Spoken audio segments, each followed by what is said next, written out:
Assalamualaikum warahmatullahi wabarakatuh. Pada kali ini kami akan menerangkan mengenai sejarah manaqib di Indonesia. Bagaimana perkembangan manaqib di Indonesia? Memang sejak zaman Rasulullah yang namanya manaqib ini sudah ada dan terus berkembang pada masa ketika para wali songo ini menyebarluaskan ajaran Islam ke seluruh Nusantara. Meskipun ada juga yang mengartikan manaqib dengan makna lain seperti pendapat Muhammad Yusuf dalam Kamus Arab Indonesianya yang mengartikan manaqib dengan jalan di gunung, kebaikan sifat.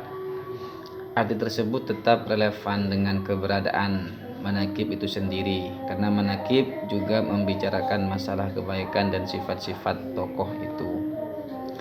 Terus sejarah timbulnya manaqib, para sejarawan menerjemahkan figur tokoh masyarakat dengan berusaha mengupas tuntas hal-hal yang berkaitan dengan sejarah, sosial, intelektual, dan hal-hal yang mempengaruhi ataupun pengaruhnya terhadap lingkungan. Para sosiolog terdahulu berkata manusia adalah produk lingkungan. Maksudnya bagaimana? Seorang dipengaruhi dan mempengaruhi lingkungan sekitarnya. Jadi lingkungan ini juga berpengaruh bagi kehidupan kita. Apabila lingkungan itu baik, maka nanti orang-orang yang ada di lingkungan itu secara otomatis dengan sendirinya akan ikut terhadap lingkungan itu, kebaikan-kebaikan yang biasa dilakukan oleh lingkungan tersebut. Sebaliknya, apabila lingkungan itu tidak baik, maka dengan faktor lingkungan itu menjadikan orang-orang yang ada di sekitar lingkungan itu akan menjadikan lebih baik, tidak baik pula. Sama dengan apabila orang berteman dengan orang jual minyak, maka nanti secara otomatis dengan sendirinya akan dia memiliki harum semerbak minyak. Kedatangan Islam ke Indonesia dan penyebarannya pada golongan bangsawan dan rakyat umumnya dilakukan secara damai. Penyebarannya melalui Islamisasi yang dilakukan 6 cara. Yang pertama dengan cara perdagangan, karena memang dari Timur Tengah beberapa para dai yang datang ke Nusantara tujuan awal ini melakukan perdagangan. Namun lama kelamaan karena para dai yang datang dari Timur Tengah itu ada yang menetap di Nusantara, juga ada yang kembali ke kampung halamannya masing-masing.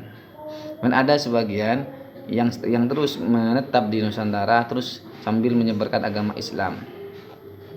Yang kedua, perkawinan. Perkawinan ini disebabkan karena memang ada salah satu orang para pedagang itu yang ada di Nusantara yang membuat pertempatan. Pertempatan tersebut dikenal dengan pekojan namanya. Maka setelah itu melakukan perkawinan dengan wanita-wanita Nusantara sehingga memiliki keturunan asli Nusantara. Ada juga dengan cara tasawuf, penyebaran Islam dengan cara tasawuf. Ada juga dengan pendidikan, dengan mendirikan sebuah pesantren atau madrasah sehingga nantinya penyebaran Islam semakin berkembang ke seluruh dunia. Ada juga dengan cara kesenian ini karena memang bangsa Indonesia atau masyarakat Indonesia ini banyak yang memiliki kesenian yang sangat unik, sehingga oleh para wali songo, oleh para dai itu akan dilanjutkan sehingga kesenian itu menjadi tambah berkembang, tambah besar sehingga lebih mudah untuk penyebaran agama Islam. Ada juga dengan cara politik. Terus juga nilai di balik tradisi manaqib. Apa kebaikan yang ditimbulkan apabila kita melakukan manaqib? Secara umum ada 2 nilai dalam tradisi manaqib, yaitu nilai moral, intelektual, dan nilai spiritual. Dari segi moral dan intelektual, tradisi manaqib merupakan kesadaran tentang pentingnya sejarah, terutama sejarah orang-orang soleh dan berakhlak mulia sebagai pintu masuk untuk meneladani mereka melalui kisah-kisah baiknya, sehingga orang yang mendengarkan kisah-kisah itu akan tertarik dan meniru kebaikan-kebaikan yang pernah diperbuat. Mungkin hanya ini yang dapat kami sampaikan, kurang dan lebihnya mohon maaf. Akhiran, assalamualaikum warahmatullahi wabarakatuh.